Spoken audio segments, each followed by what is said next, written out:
Bienvenidos. En la primera parte de esta lección analizamos corriente de mallas usando fasores.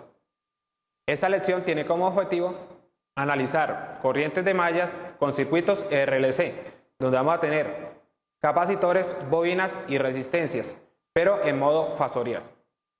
Para lograr un buen entendimiento de esta lección es importante tener claros los conceptos de circuitos 1.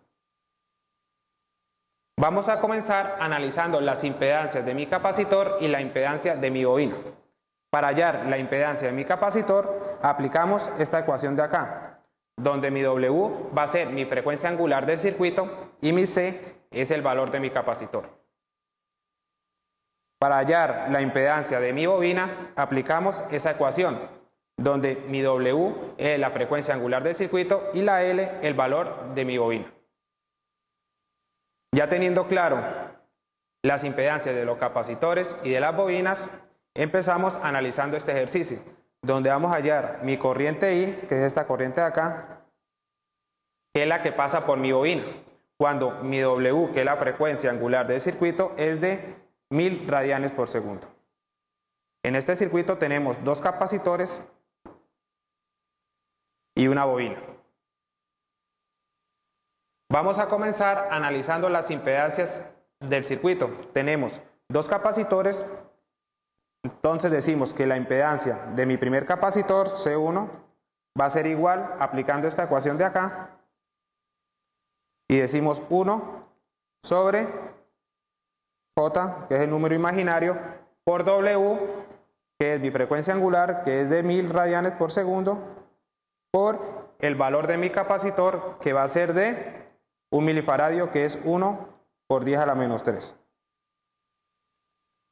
Haciendo la operación nos da de 1 sobre 1J, J1. Entonces nos quedaría menos J, el valor de la impedancia de mi primer capacitor.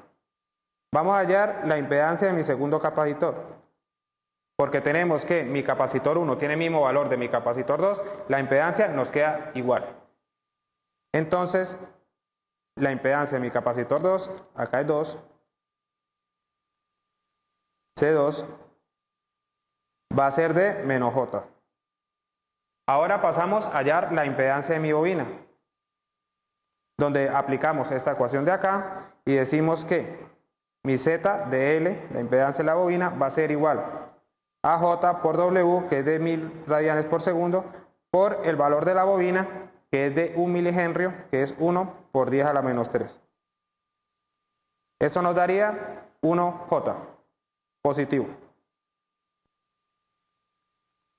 Ya teniendo la impedancia de mis dos capacitores y de mi bobina, pasamos al siguiente paso, donde vamos a extraer la ecuación de la malla 1. Tenemos que mi corriente de malla I1 de la primera malla, que está acá, mi corriente de malla I, que es la corriente que está pasando por la bobina, que está acá, y mi corriente de malla I2, que es la de mi tercera malla.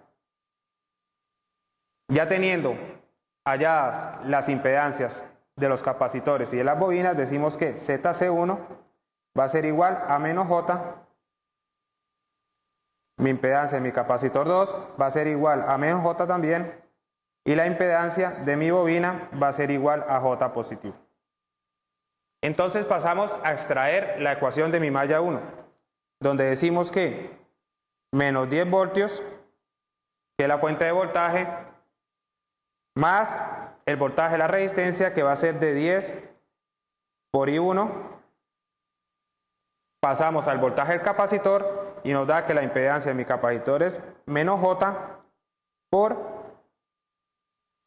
la I1 menos la corriente de malla 2, que es I, igual a 0. Pasamos a simplificar y decimos que 10 de I1 menos J de I1 más J de I va a ser igual a 10, porque pasamos el 10 voltios al otro lado del igual. Sacamos factor común a la CIS, a la I1, y decimos que I1 que multiplica A10 menos J más J de I va a ser igual a 10. Y esta va a ser mi ecuación 1 de la malla 1.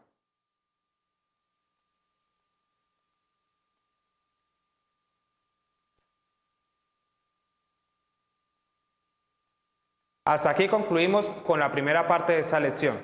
Los invito a continuar con el ejercicio en la segunda parte. Muchas gracias.